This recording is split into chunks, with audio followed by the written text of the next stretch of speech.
ఇంట్లోనే ఉన్న ఇంగ్రీడియంట్స్తో ఈజీగా ఎగ్ రోల్ చేసుకునే విధానం చూద్దాం. ముందుగా కడాయి తీసుకొని 1 టేబుల్ స్పూన్ ఆయిల్ వేసుకోవాలి. తర్వాత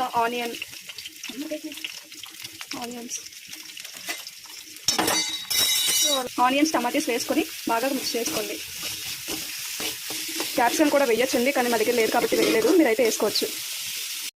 సాల్ట్ కొంచెం, కారం కొంచెం వేసుకోవాలి. మసాలా పౌడర్ కొద్దిగా, ఇవన్నీ వేసుకొని బాగా మిక్స్ చేసుకోండి. పెనం పెట్టుకొని కొద్దిగా ఆయిల్ వేసుకోండి.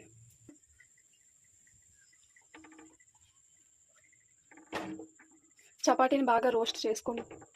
దీన్ని ఈ విధంగా రోస్ట్ చేసుకోండి. బాగా ఈ విధంగా అయిన తర్వాత ఎగ్ కొట్టుకొని చపాతీ పైన వేసుకోండి.